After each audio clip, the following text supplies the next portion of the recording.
Meus queridos irmãos e irmãs, celebramos a memória de São Bento, pai da vida monástica no Ocidente e poderíamos dizer pai do Ocidente, porque com os seus mosteiros, São Bento verdadeiramente salvou a civilização cristã ocidental.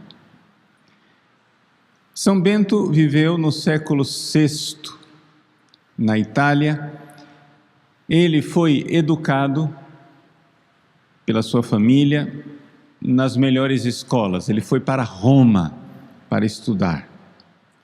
A um certo ponto na sua vida, provavelmente por volta dos 20 anos de idade, ele deixa a busca de uma carreira de educação, de universidade, de escola, poderíamos comparando com os estudos de hoje, para se dedicar a Deus, e se recolhe como eremita numa caverna, num lugar chamado Subiaco. Lá ele fica alguns anos, sendo orientado por um monge sábio chamado Romano, que lhe trazia comida num cesto. Descia comida, né, por uma corda, e lá na caverna São Bento se alimentava. É interessante notar que São Bento iniciou essa sua vida de busca da santidade, busca de intimidade com Cristo.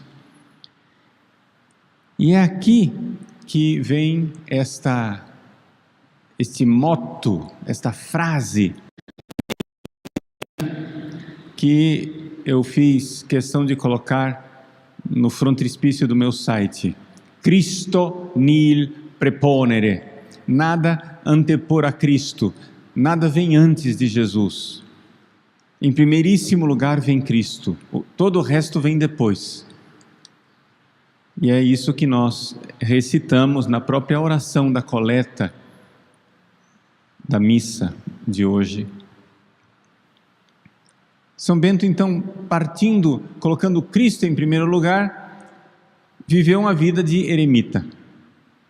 Acontece que naquela região morreu um abade, morreu o chefe de uma comunidade de monges, e os monges ficaram sabendo que tinha este homem virtuoso, este homem de Deus que morava numa caverna, e disseram: não, venha, nós escolhemos você para ser nosso abade. São Bento então começou o seu trabalho de ser abade desse grupo de monges, mas não deu muito certo. Os monges rebeldes começaram a espernear, a tal ponto que resolveram colocar veneno na bebida de São Bento. Deram para ele uma taça de vinho envenenada. São Bento, antes de beber, traçou o sinal da cruz. Vamos lembrar que São Bento era leigo, tá? São Bento não era... as comunidades monásticas daquela época não tinham sacerdotes, eram leigos. São Bento traçou o sinal da cruz sobre o cálice se rompeu, quebrou, e de lá saiu uma serpente. Por isso que as imagens de São Bento, ele tem um cálice e uma serpente. Foi Deus que salvou São Bento de ser envenenado pelos seus monges. Não foi pelos pagãos, pelos monges, que não aceitavam a regra. E onde está o problema destes monges? Na sua regra, São Bento, a gente vê claramente que ele tenta combater uma coisa que hoje é muito comum, uma doença espiritual chamada assídia. O que é a assídia? A assídia é uma mistura de tristeza com preguiça. Deus chama os monges, e não somente os monges, a todos nós, para a santidade. Inicialmente isso pode entusiasmar as pessoas e diz: opa, eu vou ser santo. Mas aí a pessoa começa a ver o preço que ela tem que pagar para ser santo. Para ser santo tem que morrer o homem velho. Tem que morrer a mulher velha. E falou de morte, vem uma tristeza. Não quero matar. Meu homem velho é o meu bichinho de estimação. A mulher velha é bichinho de estimação. Eu não quero que morra.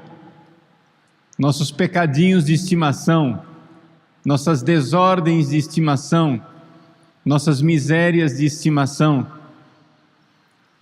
E então vem uma tristeza. E essa tristeza, ela depois se solidifica numa espécie de preguiça, que nós poderíamos chamar de preguiça vocacional, uma preguiça ontológica, uma preguiça de ser santo. O meu ser, eu sou chamado a amar. Mas vamos deixar para outro dia. Então São Bento combate isto na sua regra, e em primeiro lugar na regra ele já começa a criticar a pior raça de monge, que são os monges que ele chama de monges sarabaitas. O que é um monge sarabaíta? São os monges que não têm o voto de estabilidade no mosteiro. Para São Bento, quando uma pessoa entra no mosteiro, entra numa família, entra numa casa, onde tem um pai, que é o abade, ao qual deve obedecer, onde tem uma figura, que é a figura mais materna, mais doce, que é o prior. O abade é o pai, a regra.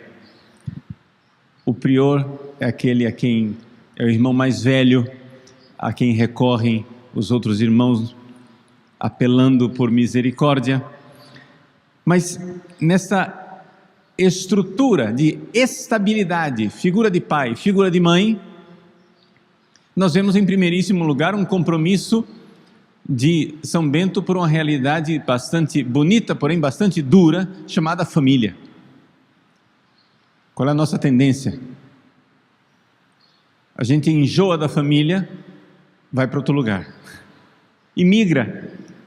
Esse é o monge sarabaíta, é o monge que não tem aliança com uma comunidade fixa, é o monge que entra num mosteiro, aquela comunidade lá começa a apertar, começa a ser exigente, começa com os defeitos, as dificuldades, então o sujeito vaza, cai fora e fica pulando de mosteiro em mosteiro.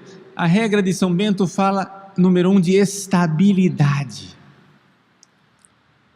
aliança com uma família espiritual, aliança de virtude.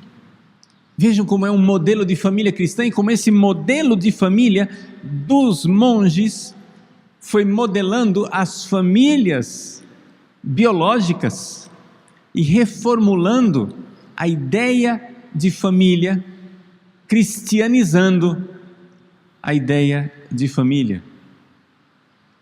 Aliança de amor, voto de estabilidade. Mas não somente isso. Quando você fala em monges, a primeira coisa que você pensa é rezar. São Bento, a primeira coisa é trabalhar. Não que o trabalho seja tudo. Na regra ele diz, ora et labora. Primeiro ora. Mas acontece que a oração ela não será frutuosa, a oração não será boa se não houver uma purificação que vem através de um trabalho humilde. Na época de São Bento, trabalhar era coisa de escravos. Os escravos trabalhavam, os nobres não trabalhavam. São Bento era de uma família nobre. Primeira coisa que ele faz é põe um rastelo na mão dos monges, uma enxada na mão dos monges. Um trabalho humilde, braçal, inicialmente, para purificar pacientemente, porque esta realidade é exatamente a realidade que vai mortificando as nossas paixões, o nosso orgulho, e então nos traz ao primeiro grau de humildade, que é a humildade de encontrar Deus nas pequenas coisas do dia a dia. Enxergar Deus na criação, no trabalho, na horta. E então ali é que se funda toda a oração da vida monástica. São Bento insiste muito na oração comum, na oração pública, na oração do ofício, na oração do saltério, ou seja, dos salmos. Hoje nós temos uma ideia de que o breviário, a liturgia das horas, é uma coisa de padres. A recitação dos salmos é uma realidade de cristãos. Eram comunidades leigas. E São Bento, insistindo na meditação dos salmos em comum, queria que os monges fossem introduzidos o que se chama Lectio Divina, que nós poderíamos chamar meditação, leitura orante da Bíblia. Vejam, não havia Bíblia para todo mundo. Não pensemos que os monges, tinham uma Bíblia nos seus quartos, nas suas celas. Nada disso. Havia um grande livrão, que era o livro onde eles liam em comum, e ali eles, memorizando aqueles versículos, iam fazendo um tesouro na sua memória, para levar e ruminar aquilo durante o dia. Ruminar aquelas palavras, trabalhando na enxada, na presença de Deus, em silêncio. Em silêncio. A Santa Regra inicia com asculta, ou absculta, escuta, fili, verba magistri. Escuta, ó filho, as palavras do mestre. É a obediência. A obediência quer dizer esse escutar Deus no abade, escutar Deus no dia a dia, numa obediência, numa humildade. Na abadia de Monte Cassino, onde São Bento está enterrado junto com sua irmã gêmea, Santa Escolástica, na cúpula da atual basílica, que foi reconstruída depois dos bombardeios da Segunda Guerra Mundial, um pintor moderno desenhou a obediência. A obediência é uma mulher, mas toda ela voltada para a escuta. Obediência é obaudire, audire é ouvir, obaudire quer dizer ouvir com intensidade. O corpo inteiro dela está voltado para ouvir e ela está nesse gesto com a mão em concha no ouvido, atenta. O corpo inteiro parece que se fez ouvido. A obediência, escutar a vontade de Deus, a vontade de Deus que nós encontramos na meditação da palavra, no ruminar dos salmos, no trazer e retrazer aquilo, de tal forma que Deus vai me purificando pelo trabalho e pela oração e pelo trabalho. Ao longo dos séculos, os mosteiros beneditinos descobriram que também existe um outro tipo de trabalho purificador, o trabalho intelectual. E foi o trabalho intelectual desses monges beneditinos, o trabalho com o qual a civilização ocidental foi salva.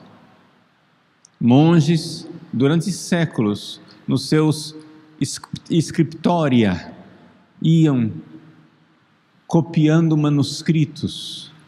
Se hoje nós temos a Bíblia, nós devemos a esses monges, que os manuscritos iam envelhecendo e eles iam recopiando pacientemente para que não se perdesse a herança dos grandes manuscritos, dos grandes livros da antiguidade, da Bíblia, a palavra de Deus, a experiência dos santos padres.